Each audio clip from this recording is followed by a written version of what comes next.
நம்முடைய உள்ளத்துல தயார் நிலைகள் இருக்கணும். எந்த இழப்புகள் வேணாலும் வரலாம், அல்லாஹ் எப்படி வேணாலும் நம்மளை சோதிக்கலாம், எந்த நேரத்துல எப்படியான இழப்புகளையும் சோதனைகளையும் நாம் எதிர்கொள்ளலாம் அப்படிங்கிற ஒரு தயார் நிலை நம்முடைய உள்ளத்துல இருந்துச்சுன்னு வைங்களேன், எவ்வளவு பெரிய இழப்புகளாக இருந்தாலும் அது நமக்கு பெருசா தெரியாது. அல்லாஹ் தஆலா தன்னுடைய அடியார்கள் அப்படித்தான் தயார்படுத்தணும். உன்னை எந்த விதத்துல வேணாலும் சோதிப்போம், உயிரை பறித்து சோதிப்போம், விளைச்சல்களை பறித்து சோதிப்போம், பசி வறுமையை கொண்டு உன்னை சோதிப்போம், நீ அதற்கு தயாராக இருக்கணுங்கிற அல்லாஹ். அப்ப தன்னுடைய அடியார்களை தயார்படுத்தலாம். ஆசைப்பட்ட ஒரு பொருள் கிடைச்சிருச்சு, கையை விட்டு நழுவி விட்டது என்றால் நீ தயார் நிலையில இருக்கணும், அதை நீ எதிர்கொண்டு இருக்கணும். எந்த சோதனைகள் எந்த கஷ்டங்கள் வேணாலும் உனக்கு வரலாம், நீ ஆசைப்பட்ட பொருள் உன்னுடைய கையை விட்டு நழுவி போகலாம், அதற்கு நீ தயார் நிலையில இருக்கணும் அப்படிங்கிறான். விஷயத்தை நம்ம நினைப்போம், ஆசைப்படுவோம், இப்படி நடந்திருக்கலாமே அப்படின்னு. அது அல்லாஹ்வினுடைய நாட்டத்தினால் தவறுகிறது என்றால் அது மிக சிறந்த ஒன்றாக நமக்கு திரும்ப வரும். அதை விட சிறந்ததை அல்லாஹ் தஆலா கொடுப்பான் என்கிற மனப்பான்மைக்கு நாம் என்ன செய்ய வேண்டும்? வர வேண்டும். அன்பார்ந்தவர்களே, அல்லாஹ்வினுடைய அன்பும் அருளும்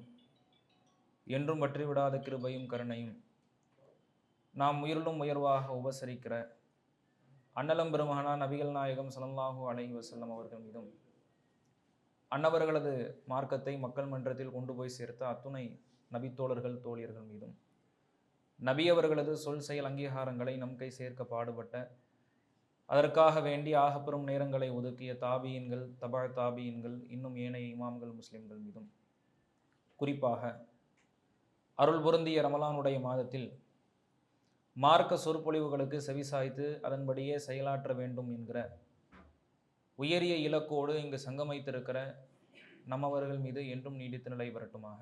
அன்பார்ந்தவர்களே, இந்த உலகத்தில் மனிதர்களாக பிறந்த அனைவர்களும் அவர்களினுடைய உள்ளங்கள் ஆசைகளால் ஆர்ப்பரிக்கப்பட்டிருப்பதை நாம் மறுக்க முடியாது.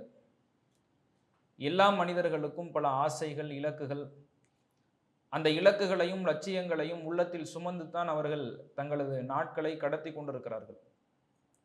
ஒவ்வொரு மனிதனுடைய கவலை, அவனுடைய கஷ்டங்களுக்கு பின்னணியில் அவன் நினைச்சது நடக்கலை, ஆசைப்பட்டதை அனுபவிக்க முடியலை, ஆசைப்பட்ட எதையுமே அடையலை அப்படிங்கிற ஏக்கங்களும் எதிர்பார்ப்புகளும் தான் இருக்கிறது.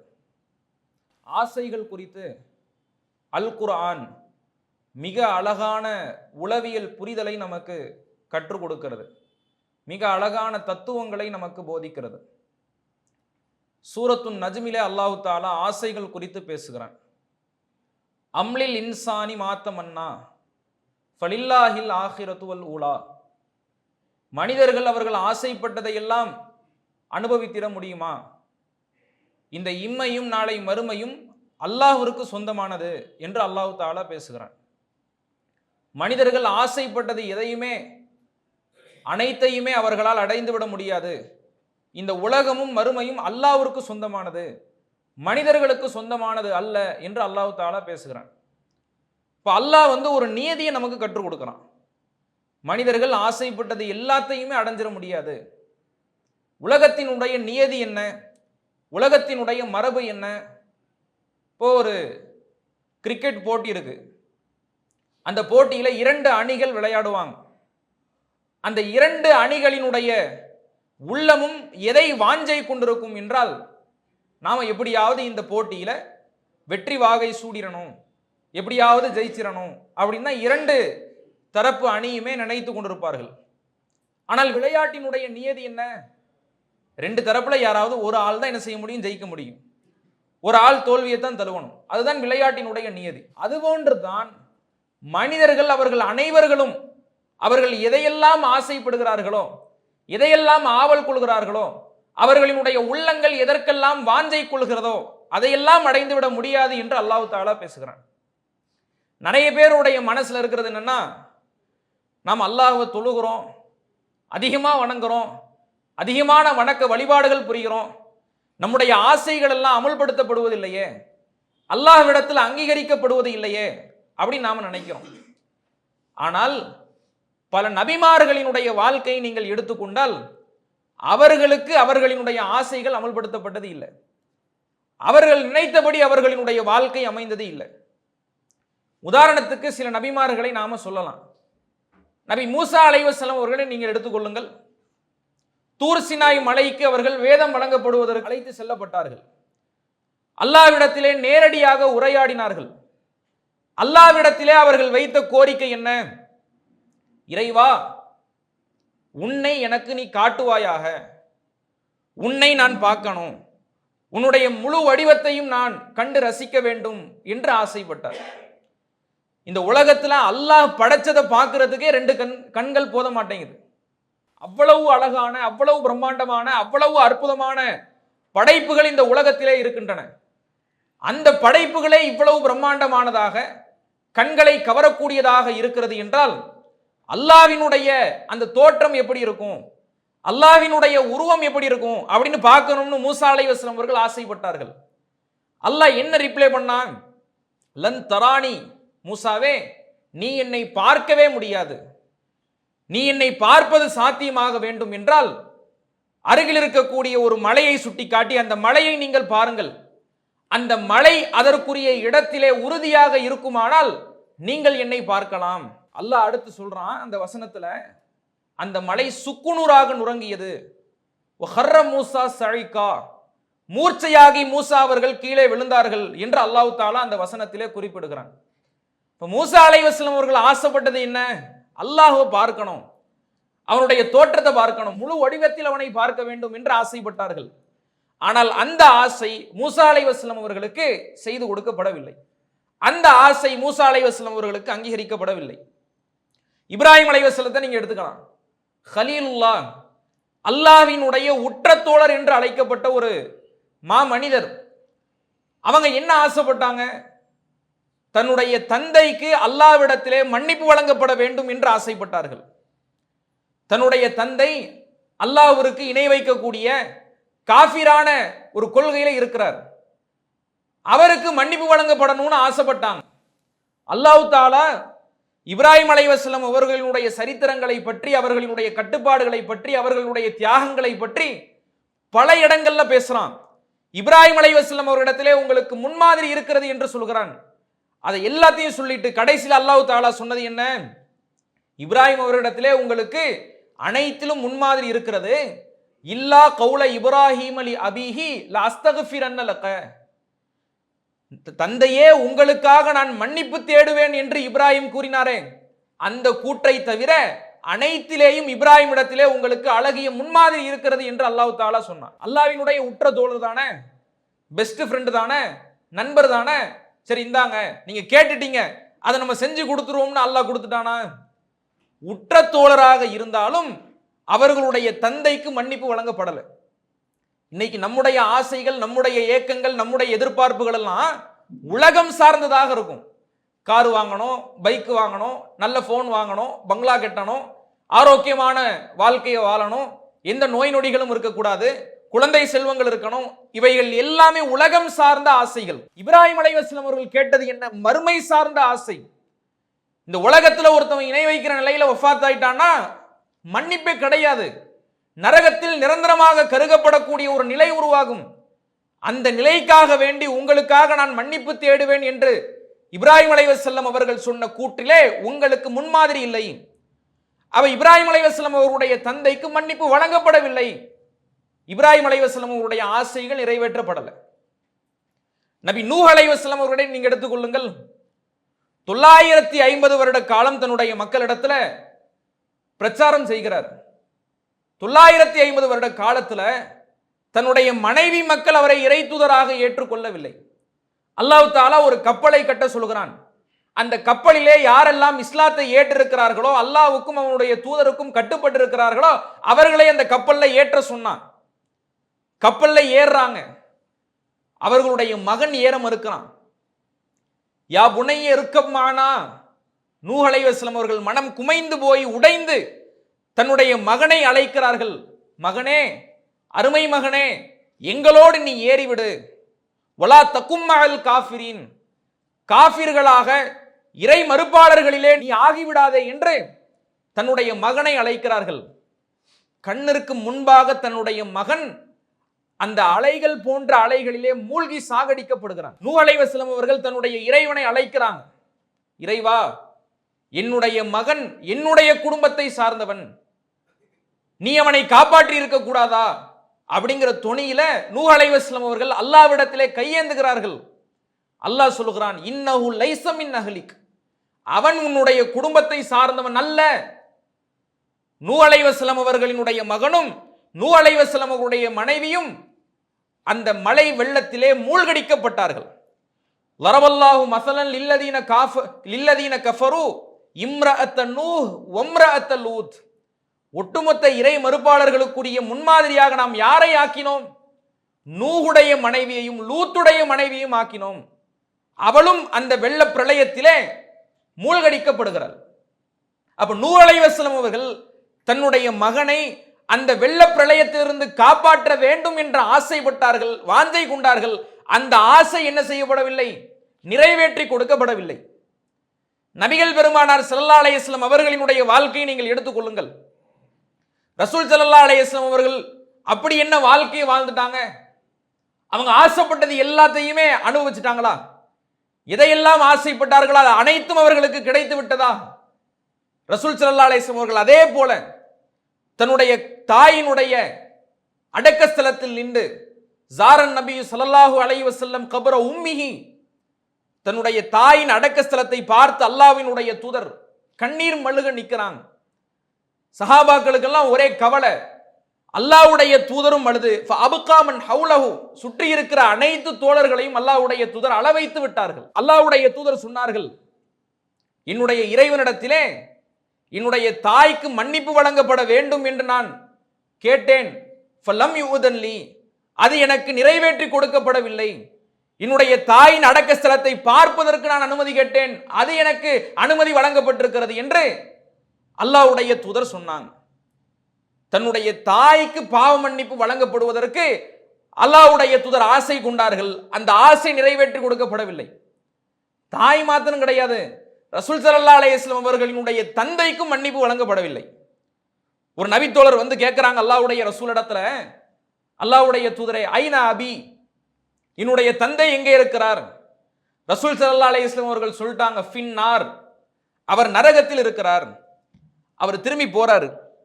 திரும்பி சென்றவரை அழைத்து அல்லாஹ்வுடைய தூதர் சொன்னார்கள், இன்ன அபி வ அபாக ஃபின்னார், என்னுடைய தந்தையும் உன்னுடைய தந்தையும் நரகத்தில் இருக்கிறார். எப்படியான வார்த்தை பாருங்க. தன்னுடைய தாய் தந்தை நரகத்தில் கருகப்படுகிறார்கள். வாஞ்சை கொள்றாங்க, ஆசைப்படுறாங்க, என்னுடைய உம்மா பாப்பாவுக்கு மன்னிப்பு கிடைச்சிராதா? அவர்களுக்கு என்னால் பாவ மன்னிப்பு கேட்டுவிட முடியாதா? அவர்களை நரகத்திலிருந்து காப்பாற்றி சுவர்க்கத்திற்குள்ளே அழைத்து சென்று விட முடியாதா என்று அல்லாஹ்வுடைய தூதர் ஏக்கம் கொண்டார்கள். அந்த ஆசை நிறைவேற்றி கொடுக்கப்படவில்லை. தாய் தந்தை நரகத்தில் கருகப்படுறதுன்னா அது அவ்வளவு சாதாரண விஷயம் கிடையாது. அது எவ்வளவு கொடூரமானது, அது எவ்வளவு கொடுமையானது. ஒரு மகனால அதை சகித்துக் கொள்ள முடியுமா? அது எவ்வளவு சிரமத்தை ஏற்படுத்தும் உள்ளத்துல. ரசூல் ஸல்லல்லாஹு அலைஹி வஸல்லம் அவர்களுக்கு அந்த ஆசை செய்து கொடுக்கப்படவில்லை. ரசூல் ஸல்லல்லாஹு அலைஹி வஸல்லம் அவர்கள் எவ்வளவு இழப்புகளை எதிர்கொண்டார்கள், எவ்வளவு சிரமங்களை சந்தித்தார்கள். ஹம்ஸா அலைஹிஸ்ஸலாம் அவர்கள் உஹது போர்க்களத்தில் கொல்லப்படுறாங்க. நபி ஸல்லல்லாஹு அலைஹி வஸல்லம் அவர்கள் ஆசைப்பட்ட பல விஷயங்கள் அவர்களுக்கு கிடைக்கல, அவர்களுக்கு செய்து கொடுக்கப்படல. அதனால தான் அல்லாஹ் தஆலா திருமறை குர்ஆன்ல சொல்றான், அம்லில் இன்சானி மாத்தமன்னா, மனிதர்கள் ஆசைப்பட்டதெல்லாம் கிடைச்சிருமா? இந்த உலகம் அல்லாஹ்வுக்குரியது, மறுமை அல்லாஹ்வுக்குரியது. இந்த உலகமோ மறுமையோ மனிதனுக்கானது அல்ல. அல்லாஹ் எதை நாடி இருக்கிறானோ, எதை விதித்திருக்கிறானோ அதுதான் மனிதர்களினுடைய கரங்களிலே தழுவும் என்று அல்லாஹ் தஆலா நமக்கு இந்த வசனத்தின் மூலமாக சொல்லி கொடுக்கிறான். அப்ப உளவியல் அடிப்படையிலே நாம் இதை எப்படி புரிந்து கொள்ளணும்? ஆசைப்பட்டது எல்லாத்தையும் கிடைச்சிட முடியாது, நினைச்சதை எல்லாத்தையும் அனுபவிச்சிட முடியாது. அப்ப இதை நாம் எப்படி எதிர்கொள்ள வேண்டும் என்பதையும் இஸ்லாமிய மார்க்கம் அழகாக சொல்லி கொடுக்கிறது. திருமறை குர்ஆன் அதையும் போதிக்கிறது. குல்லை யுசீபனா இல்லாமா கத்தபல்லாஹு லனா, நபியே நீங்கள் சொல்லுங்கள், அல்லாஹ் விதித்ததை தவிர நமக்கு வேறில்லை. வஹுவ மௌலானா, அவன் நமக்கு பாதுகாவலன். வ அலல்லாஹி ஃபல்யத்தவக்கலில் முஃமினூன், ஈமான் கொண்டவர்கள் அல்லாஹ்வையே சார்ந்திருக்க வேண்டும் என்று நீங்கள் சொல்லுங்கள். அப்ப அல்லாஹ் தஆலா என்ன மாதிரியான ஒரு பாடத்தை நமக்கு கற்பிக்கிறானா, ஆசைப்பட்ட எல்லாத்தையும் அடைஞ்சிட முடியாது. அப்ப என்ன, எது உங்களுக்கு கிடைத்திருக்கிறதோ அதை ஏற்றுக்கொள்ளக்கூடிய மனப்பான்மைக்கு நீங்க வரணும். அல்லாஹ் நபிக்கு அதை தான் சொல்றான், குல்லை யுசீபனா இல்லாமா கத்தபல்லாஹு லனா, ஆசைப்பட்டது கிடைக்கலையா, இந்த வாழ்க்கை தான் உனக்கு கிடைச்சிருக்கா, அப்ப நீ என்ன செய்யணும்? அல்லாஹ் இதை தான் கொடுத்திருக்கிறான், அல்லாஹ் இதைத்தான் விதிச்சிருக்கிறான், நாங்கள் அல்லாஹ்வினுடைய பாதுகாப்பை எதிர்பார்க்கிறோம், அல்லாஹ்வையே நாங்கள் சார்ந்திருக்கிறோம் என்கிற ஏற்றுக்கொள்ளக்கூடிய மனப்பான்மைக்கு நீ வரணும். மனுஷன் ஆசைப்பட்டதெல்லாம் கிடைச்சிடாது, ஏற்றுக்கொள்ளக்கூடிய மனப்பான்மைக்கு வா. குல்லு நஃப்ஸின் தாயிக்கத்துல் மவுத் அப்படிங்கிறான் அல்லாஹ். ஒவ்வொரு ஆத்மாவும் மரணத்தை சுவைக்கக்கூடியது. அப்படின்னா என்ன? மனிதர்களே இந்த உலகத்தில் நிரந்தரமானவர்கள் இல்லை எனும் பொழுது மனிதர்களுக்கு கிடைக்கிற பொருள், மனிதர்களுக்கு கிடைக்கக்கூடிய விஷயங்கள் அதுவும் நிரந்தரமாக இருக்காது.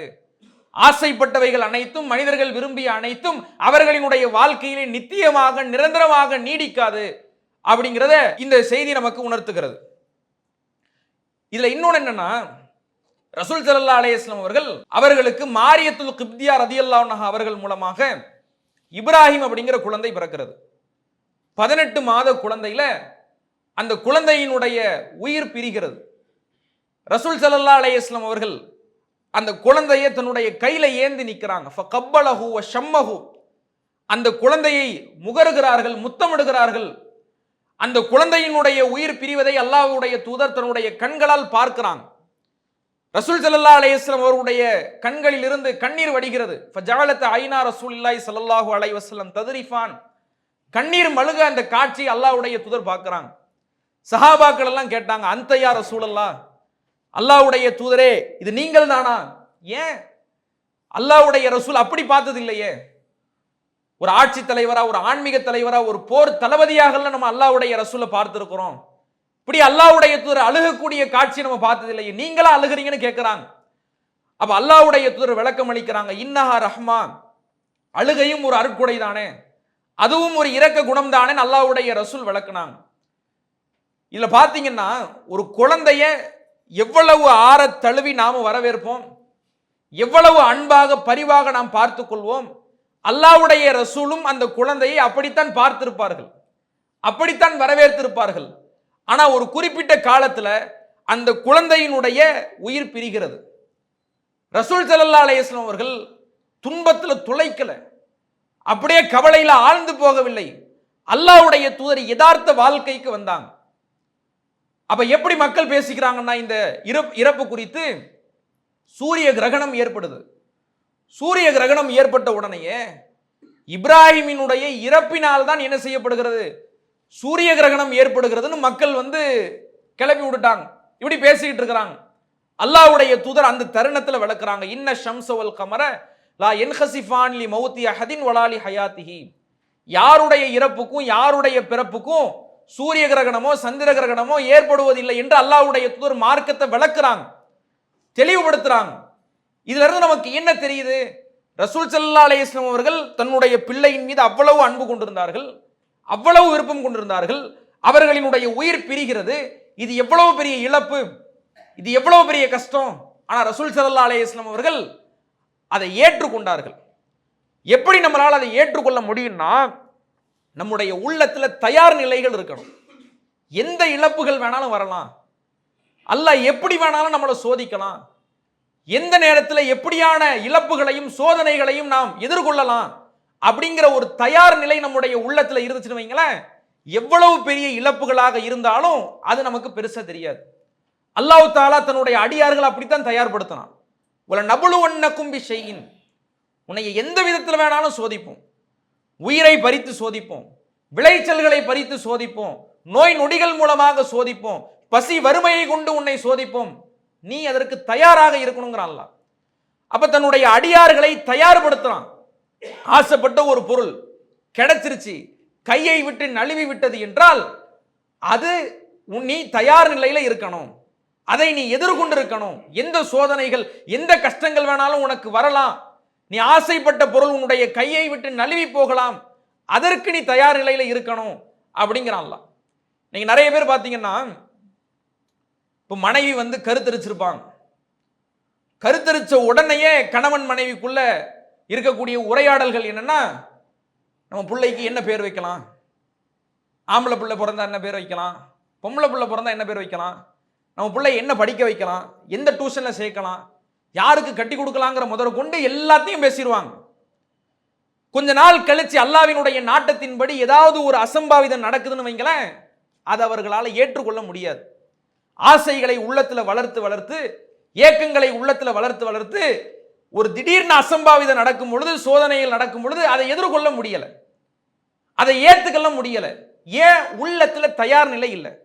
என்ன வேணாலும் நடக்கலாம், ஏது வேணாலும் நடக்கலாம், அல்லாஹ்வினுடைய சோதனை எந்த புறத்திலிருந்து வேணாலும் வரலாம் அப்படிங்கிற அந்த ஏற்றுக்கொள்ளக்கூடிய மனப்பான்மை இல்லாததுனால சோதனைகளை கண்டு அல்லாஹ்வை ஏசக்கூடிய காட்சிகளை நம்மால் பார்க்க முடிகிறது. அப்ப அல்லாஹ் நம்மளை எப்படி தயார்படுத்துறான்னா, உன்னிடத்துல தயார் நிலைகள் இருக்கணும், எல்லாத்தையும் எதிர்கொள்ளக்கூடிய ஏற்றுக்கொள்ளக்கூடிய மனப்பான்மை உனக்கு இருக்கணும் அப்படிங்கிறான். இந்த ஏற்றுக்கொள்ளக்கூடிய மனப்பான்மை இருந்து நாம் அல்லாஹ்விடத்துல இந்த காரியத்தை ஒப்படைச்சுன்னு வைங்களேன், எதை நம்முடைய கையை விட்டு நழுவி சென்றதோ அதை விட அல்லாஹ் தஆலா என்ன செய்வான்? நமக்கு சிறந்ததை கொடுக்கிறான். அதை அல்லாஹ் ரப்புல் ஆலமீன் சொல்லும் பொழுது, அஸா ரப்புனா அய்யுபதிலனா கைரம் மின்ஹா, எது உங்களினுடைய கரங்களில் இருந்து நழுவி சென்றதோ அதை விட உங்களுக்கு சிறந்ததை கொடுப்போம். இன்னா இலா ரப்பினா ராகிபூன், நாங்கள் அல்லாஹ்வையே சார்ந்திருக்கிறோம், அல்லாஹ்வின் மீதே நாங்கள் ஆசை கொண்டிருக்கிறோம், ஆவல் கொண்டிருக்கிறோம் என்கிற வசனத்தை அல்லாஹ் தஆலா பேசுறான். அப்ப நம்ம கிட்ட இருந்து ஒரு விஷயம் போகுதுன்னு வைங்களேன், நம்முடைய மனப்பான்மை என்னவா இருக்கணும்? இதை விட அல்லாஹ் தஆலா நமக்கு சிறந்ததை கொடுப்பான் அப்படிங்கிற மனப்பான்மை நமக்கு இருக்கணும். இதுக்கு ஹதீஸ்கள்ல நீங்க எண்ணற்ற உதாரணங்களை பார்க்கலாம். அபு சலமா ரதியல்லாஹு அவர்கள் உஹது போர்க்களத்துல காயப்படுத்தப்படுறாங்க, அவங்களுடைய தொடையில பெரிய காயம். அபு சலமா அவங்களுடைய மனைவி உம்மு சலமா, அவங்களுடைய சொந்த ஊர் மக்கா. மக்காவில் இருந்து அபிசீனியாவுக்கு ஹிஜ்ரத் பண்ணி போனாங்க. அபிசீனியாவில் இருந்து மதீனாவுக்கு வந்தாங்க. மதீனாவில் உஹது போர்க்களத்தில் அவர்களினுடைய தொடையில கடுமையான காயம். இப்போ என்ன ஆகுதுன்னா, இந்த காயத்தினுடைய அவர் இருக்கிறாரு, ஒரு கட்டத்தில் இறப்பை அடையக்கூடிய நிலை, வஃபாத்தாகக்கூடிய அந்த சஹராத்துடைய நிலைமையில தன்னுடைய மனைவி இடத்துல சில விஷயங்களை சொல்றாரு. என்னுடைய மரணத்துக்கு பிறகு நீங்க ஒரு நல்ல ஆண்மகனை மறுமணம் செய்து கொள்ளணும், இதை நீங்கள் செய்வீர்களா? முதல்ல அவர் கேட்கறதுக்கு முன்னாடியே என்ன சொல்றாருன்னா, நான் உங்ககிட்ட ஒரு விஷயத்தை சொல்லுவேன், அதை நீங்க மறுக்காம நீங்க செய்யணும் அப்படின்ன உடனே அவங்க சொல்றாங்க, கணவனுக்கு கட்டுப்படுவதற்கு தானே மனைவிகள், கணவனுக்கு நான் எப்படி மாறு செய்வேன், நீங்க எதை சொன்னாலும் நான் செய்வேன். அப்ப அபு சலமா இந்த கோரிக்கை வைக்கிறாரு. கோரிக்கையை வச்ச உடனே உம்மு சலமா என்ன யோசிக்கிறாங்கன்னா, சிறந்த ஆண்மகனா, அபு சலமாவை விட இந்த உலகத்துல சிறந்த ஆண்மகன் வேறு யார் இருக்கிறா அப்படின்னு யோசிக்கிறாங்க. கொஞ்ச நாள் கழிச்சு அவர் இறப்பை அடைகிறார், மூத்தா போயிடுறாரு. இந்த இறப்பு செய்தியை அல்லாஹ்வுடைய தூதரிடத்துல சொல்றதுக்கு உம்மு சலமா ரதியல்லாஹு அன்ஹா வர்றாங்க. அல்லாஹ்வுடைய தூதரே, என்னுடைய கணவர் இறந்து விட்டார். அப்ப அல்லாஹ்வுடைய தூதர் ஒரு துஆவை கற்றுக் கொடுக்குறாங்க. ஒரு அடியாருக்கு ஏற்படக்கூடிய எந்த துன்பங்களாக இருந்தாலும் நாங்கள் அல்லாஹ்வுக்குரியவர்கள், அல்லாஹ்விடமே திரும்ப செல்ல இருப்பவர்கள், இறைவா எனக்கு ஏற்பட்ட இழப்புக்கு, எனக்கு ஏற்பட்ட துன்ப துயரத்திற்கு எனக்கு கூலியை தருவாயாக, நான் இழந்ததை விட சிறந்ததை எனக்கு மாற்றி தருவாயாக அப்படிங்கிற துஆவை அல்லாஹ்வுடைய ரசூல் கற்றுக் கொடுக்குறாங்க. இந்த துஆவை இந்த அம்மா ஓதுறாங்க. ஓதுனத்துக்கு பிறகு அவங்க சொல்றாங்க, நான் யோசிச்சேன், இழந்ததை விட சிறந்தது கிடைக்கணும்னா நமக்கு தெரிஞ்சு அபூ சலமாவை விட ஒரு சிறந்த கணவர் இந்த உலகத்துல வேறு யார் இருக்கிறார்? அப்படி யாருமே இல்லையே அப்படின்னு யோசிக்கிறாங்க. கொஞ்ச நாள் போகுது, இத்தா இருக்கிறாங்க, இத்தாவுடைய காலம் எல்லாம் முடியுது. அபூபக்கர் ரலியல்லாஹு அன்ஹு அவர்கள் உம்மு சலமாவை பெண் கேட்டு போறாங்க. பெண் கேட்டு போகும் பொழுது அவங்க மறுத்துடுறாங்க, இல்லைங்க எனக்கு விருப்பம் இல்லை. உமர் ரலியல்லாஹு அன்ஹு அவர்கள் பெண் கேட்டு போறாங்க, அப்பவும் எனக்கு விருப்பம் இல்லைன்னு மறுக்கிறாங்க. கொஞ்ச நாள் கழிச்சு அல்லாஹ்வுடைய தூதர் பெண் கேட்கறதுக்கு போறாங்க. பெண் கேட்க போகும் பொழுது அவங்க முதல்ல தன்னிடத்துல இருக்கக்கூடிய குறைகளை சொல்றாங்க. அல்லாஹ்வுடைய தூதரே, நீங்க என்னை திருமணம் பண்ணணும்னு நினைக்கிறீங்க, உங்களை திருமணம் பண்ற அளவுக்கு தகுதி எனக்கு இருக்கான்னு தெரியல. ஏன்னா நான் இயற்கையாகவே கோபப்படுறவளா இருக்கிறேன். உங்களுக்கு கரெக்டான ஜோடியா என்னால இருக்க முடியுமான்னு எனக்கு தெரியல அப்படின்ன உடனே அல்லாஹ்வுடைய தூதர் அவர்களினுடைய கோபம் குறைவதற்கு என்ன செய்யறாங்க, இறைவா அவங்களுடைய கோபத்தை நீ குறை, அவர்களுக்கு நிதானத்தை கொடுன்னு பிரார்த்தனை பண்றாங்க. இதுல இன்னொரு முக்கியமான விஷயம் என்னன்னா, ஒரு ஆண் ஒருத்தவங்களை பெண் கேட்க போகும் பொழுது அவங்க இடத்துல இருக்க குறைய சொல்றாங்க பாருங்க. இன்னைக்கு அப்படி உலகத்துல எங்கேயாவது நடக்குதா? என்னென்ன பொய்களை எல்லாம் சொல்லி கல்யாணம் பண்ணி வைக்க முடியுமோ அந்த பொய்யெல்லாம் சொல்லி என்ன செஞ்சிருவாங்க, கல்யாணம் பண்ணி வச்சிருவாங்க. ஒரு ஆள் என்ன செஞ்சிருக்கிறாரு, பெண் பார்க்க போயிருக்கிறாரு. பெண் பார்க்க போயிருக்கும் போது பெண்ணை பத்தி கேட்கறாங்க. பொண்ணு எப்படிங்க? பொண்ணு வந்து குனிஞ்ச தலைய நிமித்த மாட்டாங்க, அப்படி ஒழுக்கமான பெண்ணா, கட்டினா இவ்வளவுதான் கட்டணும்னு கட்டிடுறாரு. கல்யாணத்துக்கு பிறகு உண்மையாலுமே அந்த பெண்ணால என்ன செய்ய முடியல, கழுத்தை நிமித்த முடியல. கழுத்துல பிரச்சனை இருக்குங்கிறத குனிஞ்ச தலையை நிமித்த மாட்டான்னு என்ன செஞ்சிருக்கிறாரு, அவர் சொல்லியிருக்கிறார். அவ்வளவு ஒழுக்கமான பெண்ணா நினைச்சு இவர் கல்யாணம் பண்ணா இப்படியான ரிசல்ட் பெண்ணிடத்துல இருந்து வருது. அப்ப உம்மு சலமா ரதியல்லாஹு அவர்கள் அவங்க இடத்துல இருக்கக்கூடிய குறைய சொல்றாங்க, இந்த இடத்துல இந்த குறை இருக்குன்னு. அல்லாஹ்வுடைய தூதர் அந்த குறைக்காக துவா செய்து உம்மு சலமா ரதியல்லாஹு அவர்களை திருமணம் முடித்து விடுகிறார்கள். ஆரம்பத்தில் அவங்க என்ன யோசிச்சாங்க, நம்ம ஆசைப்பட்ட காதலிச்ச ஒரு கணவர் அவர் இறந்து விட்டார். அவருடைய இறப்புக்கு பிறகு இவரை விட ஒரு சிறந்த கணவர் நமக்கு வந்து கிடைப்பாங்களா, அவங்களை திருமணம் பண்ண முடியுமா, மறுமணம் பண்ண முடியுமா நினைச்சவர்களுக்கு அபூ சலமாவை விட பல மடங்கு சிறந்த அல்லாஹ்வுடைய ரசூலே அவர்களுக்கு இரண்டாவது கணவராக ஆகிறார்கள். அப்ப அல்லாஹ் தஆலா என்ன சொல்றான்னா, ஆசைப்பட்ட எல்லாமே மனிதனுக்கு கிடைச்சிராது, அதுதான் உலகத்தினுடைய நியதி. கிடைச்ச எல்லா பொருளும் அவனுக்கு நிரந்தரமாகவும் இருந்திராது. அப்படி இல்லைன்னா அவன் எதை இழக்கிறானோ, இந்த உலகத்திலே அவனுடைய கையை விட்டு எது நழுவி செல்கிறதோ அதை விட அவர்களுக்கு சிறந்ததை கொடுப்போம்.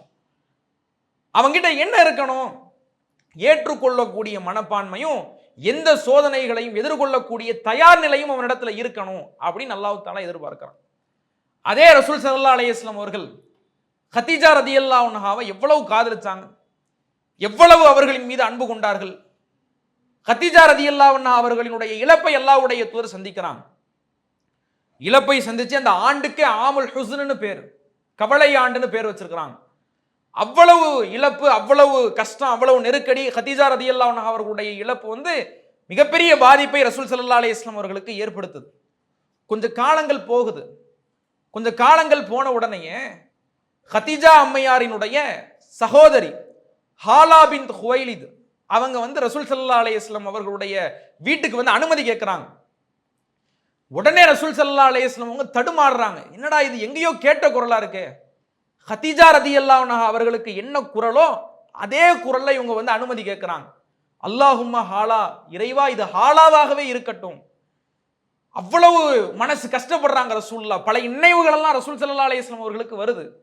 வந்து கதவை திறக்கிறாங்க. ஆயிஷா ரதியல்லாஹு அன்ஹா அவங்க திரும்ப கேட்டாங்க, அல்லாஹ்வுடைய தூதரே, குறைஷிகளில் வாழ்ந்து மரணித்த ஒரு கிழவிகளுக்காக, கண்ணம் சுருங்கிய ஒரு கிழவிக்காகவா நீங்கள் இவ்வளவு ஏக்கம் கொள்கிறீர்கள், இவ்வளவு மன கஷ்டம் கொள்கிறீர்கள் அப்படின்னு அல்லாஹ்வுடைய ரசூல் இடத்துல கேட்டாங்க. அதை சொல்லிட்டு சொல்றாங்க, அவர்களை விட சிறந்த மனைவிமார்களை உங்களுக்கு அல்லாஹ் தரலையா? அவர்களை விட சிறந்த மனைவிமார்களை கதீஜா ரதியல்லாஹு அன்ஹா அவர்களை தவிர்த்து அல்லாஹ் தஆலா ஏனைய 11 மனைவிமார்களை அல்லாஹ்வுடைய ரசூலுக்கு கொடுத்தான். அப்ப அல்லாஹ் நமக்கு என்ன நாடுறான்னா, உன்கிட்ட இருந்து ஒரு விஷயத்தை நான் பறிக்கிறேனா, உனக்கு விருப்பத்திற்குரிய பொருள் அது, உனக்கு விருப்பத்திற்குரிய நபர் அவர் பிரிக்கிறேன்னா அதை விட உனக்கு சிறந்ததை கொடுக்கணும்னு நான் நாடுறேன். நீ பொறுமையா இருக்கணும், உன்கிட்ட தயார் நிலை இருக்கணும், எதையும் ஏற்றுக்கொள்ளக்கூடிய மனப்பான்மை இருக்க வேண்டும் என்று அல்லாஹ் ரப்புல் ஆலமீன் நினைக்கிறான்.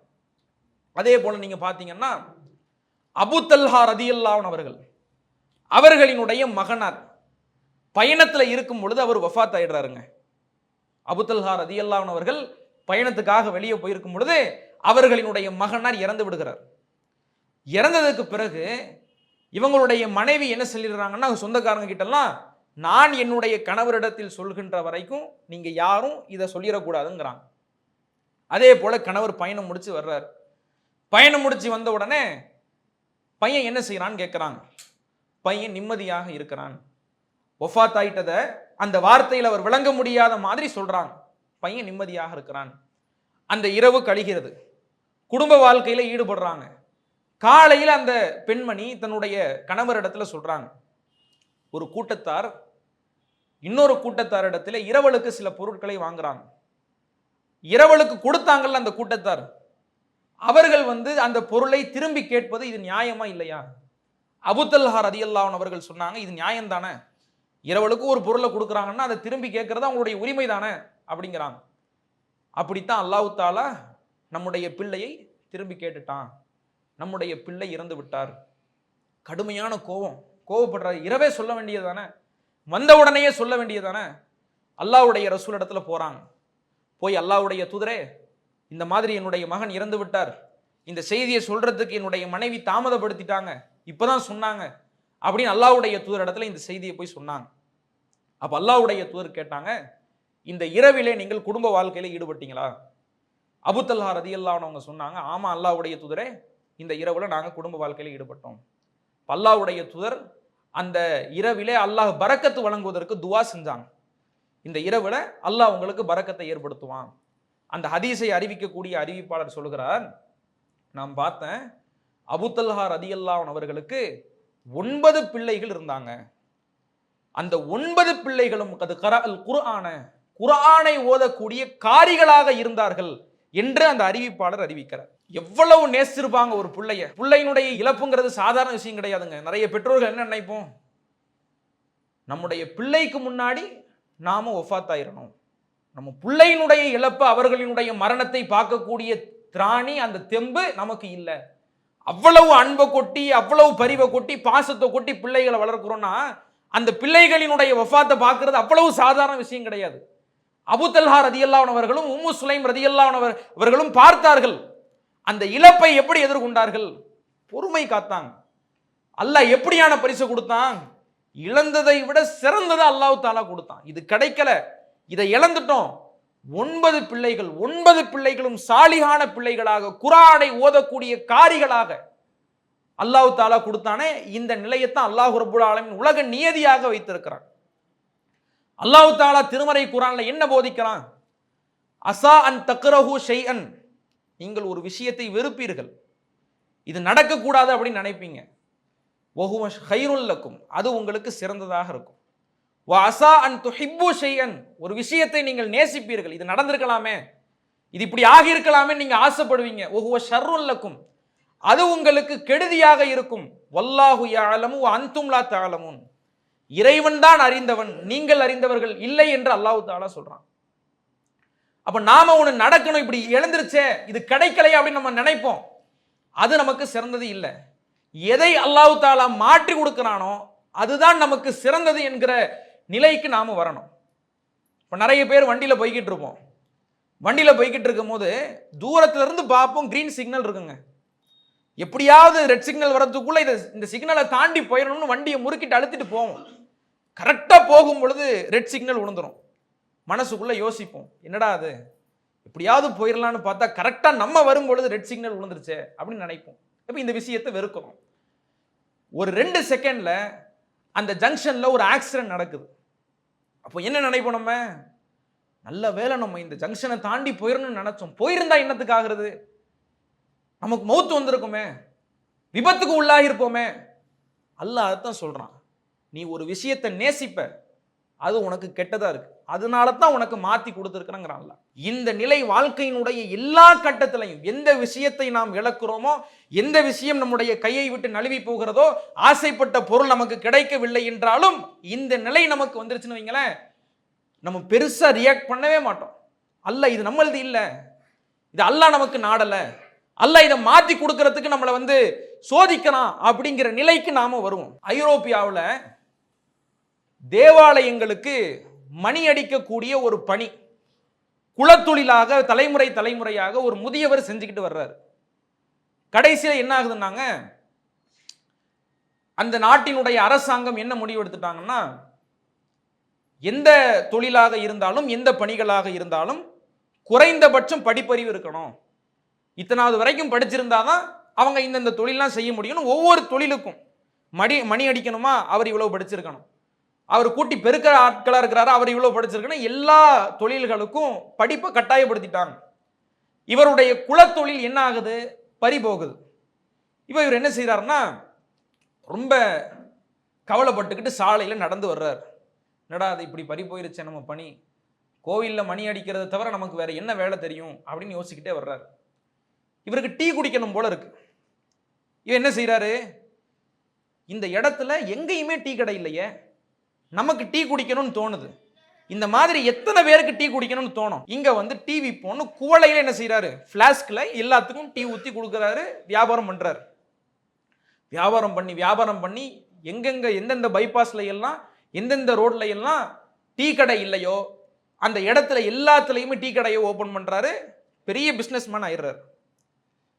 அவருடைய நண்பர் என்ன தகவல் சொல்கிறாருன்னா, நீங்கள் பணத்தை கையில் வச்சுக்காதீங்க, அது சேஃப்டி இல்லை, நீங்கள் ஏதாவது ஒரு வங்கியில் அதை முதலீடு பண்ணுங்க, நீங்கள் அதை டெபாசிட் பண்ணுங்க அப்படிங்கிறாங்க. வங்கிக்கு போகிறார், பல வருடங்கள் ஆயிடுது, பெரிய பிஸ்னஸ்மேன் ஆயிட்டார். வங்கிக்கு போகிறார், போய் அவர் அந்த மேனேஜர் இடத்துல கேட்குறாங்க, என்ன ப்ரொசீஜர், என்ன பண்ணணும். அவர் எல்லாத்தையும் சொல்லி, நீங்கள் கடைசியில் இங்கே ஒரு கையெழுத்து போடுங்க. இல்லைங்க, எனக்கு கையெழுத்து போட தெரியாது, நான் கை நாட்டு, நான் படித்தவன் கிடையாது.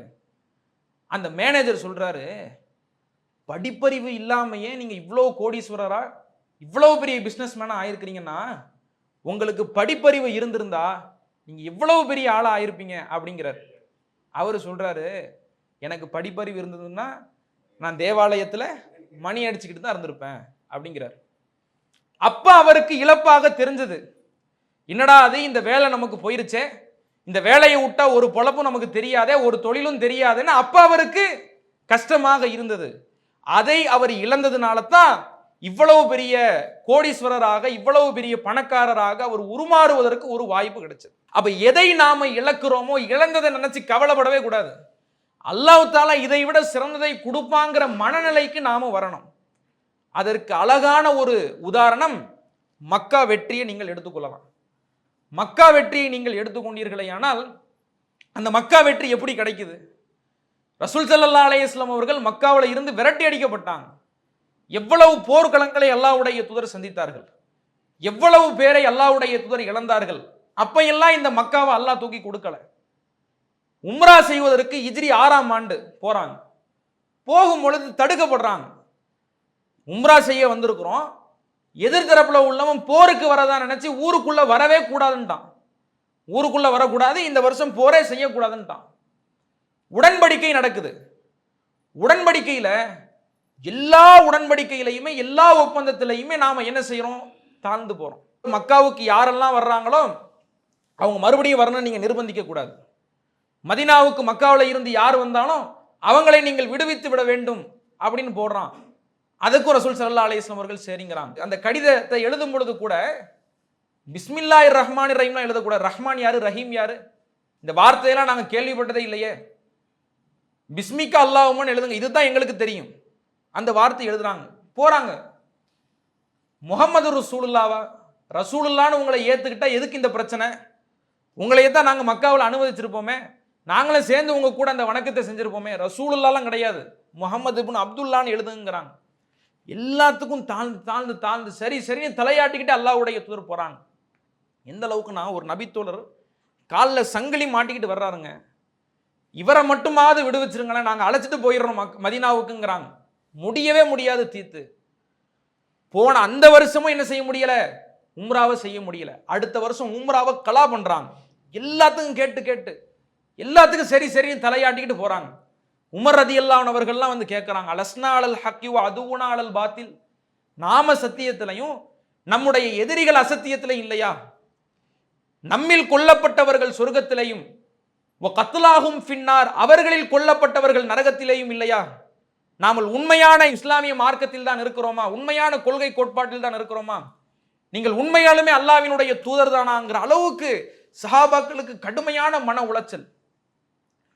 எப்படி நம்ம மார்க்கத்துக்கு நம்ம எதுக்கு இழிவை சேர்க்கணும்? நம்ம ஏன் உம்ராவுக்கு போகக்கூடாது? எப்படியாவது போர் செஞ்சாவது உம்ராவுக்கு போயிடலாமே எல்லாரும் அப்ப நினைக்கிறாங்க. உம்ரா செய்ய விடாமல் தடுக்கப்பட்டு மறுபடியும் மதீனாவுக்கு வர்றாங்க. அல்லாஹ் எப்படியான வெற்றியை கொடுத்தான்? இந்த ஒப்பந்தத்தை அவர்களையே முறிக்க வைத்து மக்காவை புடைய சூழ அல்லாஹ்வுடைய ரசூல் போனாங்க. போய் அந்த மக்காவை வெற்றி கொண்டார்கள்.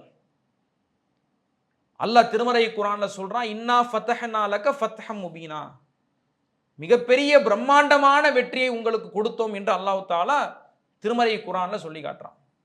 எப்படி இந்த வெற்றி கிடைத்தது? சாதாரணமாக கிடைக்கல. பல போர்க்களங்கள்ல வெற்றி வாகை சூடினார்களே, அப்போதே இந்த மக்கா கிடைக்கல. எந்த உதைபியா உடன்படிக்கை வெறுத்தார்களோ, என்னடா அது இப்படி நினைச்சுமே, இது இப்படி நடந்துட்டே அப்படின்னு எந்த சஹாபாக்கள் நினைத்தார்களோ, அந்த களத்தில் அல்லாஹ் தஆலா வச்சான். இதுல நீ பொறுமையா இருந்தியா, இதுல நீ சகிப்புத்தன்மையோடு இருந்தியா, அல்லாஹ்வுக்கு கட்டுப்பட்டுட்டு இந்த ஒப்பந்தத்தை போட்டுட்டு போனியா, இந்த மக்காவும் அல்லாஹ் தஆலா கையில கொடுத்தான். இப்படி பல சம்பவங்களை நாம் சொல்லிக்கொண்டே செல்லலாம். அல்லாஹ்வுடைய தூதர் ஒரு உளவு பார்ப்பதற்காக அஹ்ஸாப் களத்தில் அல்லாஹ்வுடைய தூதர் உளவு பார்ப்பதற்கு ஹுதைஃபா பின் அல் யமான் ரதியல்லாஹு அன்ஹு அவர்கள் அனுப்பினான். அவரும் போறாரு உளவு பார்க்கறதுக்கு போகும் பொழுது இறை மறுப்பாளர்களினுடைய தலைவர் அபு சுஃபியான பார்க்கிறாங்க. பார்த்த உடனே அவருடைய முதுக நல்ல நெருப்புல காட்டிக்கிட்டு உட்கார்ந்துகிட்டு இருக்கிறார். ரசூல் ஸல்லல்லாஹு அலைஹி வஸல்லம் அவர்கள் அவர் அனுப்பும் பொழுது ஒரு எச்சரிக்கையை பிறப்பிக்கிறாங்க. எனக்கு எதிராக எந்த ஒரு விழிப்புணர்வையும் எதிரிகளிடத்துல நீ உண்டு பண்ணிடக்கூடாது அப்படிங்கிற ஒரு தகவலை அந்த நபித்தோழருக்கு சொல்லி அனுப்புறாங்க. அவரும் அதை கேட்டுக்கிட்டு போறார். போனா அபு சுஃபியான் காஃபிர்களினுடைய தலைவர் நெருப்புல முதுக காட்டிட்டு உட்கார்ந்துகிட்டு இருக்கிறார். இவர் அம்பு கூட்டுல இருந்து அம்பை எடுத்து வில்லுல பொருத்திட்டு கரெக்டா பாயிண்ட் பிளாக்ல வைக்கிறார். இந்த எதிரியை நம்ம முடிச்சிட்டா காஃபிர்கள் தொலைஞ்சாங்க. ஆனா ரசூல் ஸல்லல்லாஹு அலைஹி வஸல்லம் அவர்கள் சொன்னது என்ன? எனக்கு எதிராக எந்த ஒரு விழிப்புணர்வும் ஏற்படுத்திடாத. கரெக்டா பாயிண்ட் பிளாக்ல வைக்கும் பொழுது அவருக்கு நினைவுக்கு வருது, ஆஹா அல்லாஹ்வுடைய தூதர் சொன்னாங்களே எனக்கு எதிராக எந்த ஒரு விழிப்புணர்வையும் ஏற்படுத்திடாதுன்னு சொன்னாங்களே. ரசூல் ஸல்லல்லாஹு அலைஹி வஸல்லம் அவர்களுக்கு கட்டுப்படுறாரு. கட்டுப்பட்டுட்டு எதுவுமே பண்ணல. உளவு பார்க்கிறாரு. பார்த்துட்டு வந்து அல்லாஹ்வுடைய ரசூல் இடத்துல சொல்றாரு. பிற்காலத்துல அதே மக்கா வெற்றியில எப்படி அல்லாஹ்வுடைய ரசூல் புடைசூழ மக்காவை நோக்கி போனார்களோ அந்த தருணத்துல அபு சுஃபியான் இஸ்லாத்தை தழுவுறார். ஆரம்பத்திலேயே அவர் கொலை செஞ்சிருந்தா என்ன ஆயிருக்கும்? அபு சுஃபியான் காஃபிராகவே இருந்திருப்பார். ஆனால் அல்லாஹ்வுடைய ரசூலுக்கு கட்டுப்பட்டு அந்த நேரத்துல நிதானமாக கையாண்டதனுடைய விளைவு வேற ஒரு சிறப்பு அல்லாஹ் தர்றான். அபு சுஃபியான் அவர்கள் முஸ்லிமாக முஃமினாக இறக்கக்கூடிய நிலை ஏற்படுது. அப்போ ஒரு விஷயத்தை நம்ம நினைப்போம், ஆசைப்படுவோம், இப்படி நடந்திருக்கலாமே அப்படின்னு. அது அல்லாஹ்வினுடைய நாட்டத்தினால் தவறுகிறது என்றால் அது மிக சிறந்த ஒன்றாக நமக்கு திரும்ப வரும். அதை விட சிறந்ததை அல்லாஹ் தஆலா கொடுப்பான் என்கிற மனப்பான்மைக்கு நாம் என்ன செய்ய வேண்டும்? வர வேண்டும். அப்ப ஆசைகள் குறித்து இந்த அணுகுமுறையை இஸ்லாமிய மார்க்கம் நமக்கு சொல்கிறது. அடுத்து என்ன தெரியுமா? அம்லில் இன்சானி மாத்தமன்னா ஃபலில்லாஹில் ஆஹிரத்து வல் ஊலா. உலகமும் மறுமையும் அல்லாஹ்வுக்குரியது. மனிதன் ஆசைப்பட்ட இதெல்லாம் கிடைச்சிருமா அப்படின்னு அல்லாஹ் தஆலா கேட்கிறான்ல. ஒரு 10 வசனத்துக்கு பிறகு அல்லாஹ் ரப்புல் ஆலமீன் பேசுறான், அல்லைஸலில் இன்சானி இல்லாமா சா. மனிதர்கள் ஆசைப்பட்டதெல்லாம் கிடைச்சிருமான்னு கேட்டா அல்லாஹ் ஒரு 10 வசனத்துக்கு பிறகு அல்லாஹ் சொல்றான், அல்லைஸலில் இன்சானி இல்லாமா சா. மனிதர்கள் முயற்சித்ததை தவிர வேறு இல்லை. அப்ப இந்த 2 வசனங்களுக்கு மத்தியில ஏதோ ஒரு கனெக்ஷன் இருக்கிறதாக தோன்றுகிறது. மேல அப்படி சொன்ன அல்லாஹ் மனிதன் எதை முயற்சிக்கிறானோ, எதை அவனுடைய வாழ்க்கையில எந்த விஷயங்கள் வேண்டும் என்று போராடுகிறானோ அதை தவிர அவனுக்கு இல்லை அப்படின்ட்டான். அப்ப நம்ம ஆசைப்படுறோம்னு வைங்களேன், ஆசை மட்டும் பட்டுக்கிட்டு உட்கார்ந்துக்கிட்டு இருந்தா வாழ்க்கையில எதையுமே நம்ம சாதிக்க முடியாது. ஆசைப்படணும். ஆசைகள் குறித்து திருமறை குர்ஆன் என்ன அணுகுமுறைகளை சொல்லுகிறதோ அந்த அணுகுமுறைப்படி நடக்கணும். அதே சமயத்துல நாம் எந்த பொருளை ஆசைப்படுகிறோமோ அதை அடைய வேண்டும் என்று எவ்வளவு எந்த எல்லைக்கு நாம் சென்று முயற்சி எடுக்க வேண்டுமோ அவ்வளவு முயற்சிகளை செய்யணும். ஜக்கரியா அலைஹிஸ்ஸலாம் அவர்களை நீங்கள் எடுத்துக்கொள்ளுங்களேன். புள்ள வேணும்னு அவருக்கு ஆசைங்க. ஆசை மட்டும் பட்டுக்கிட்டு இருந்தாரா? அல்லாஹ்விடத்துல எப்படி கேட்கிறாரு? எந்த தருணத்துல கேட்கிறாரு?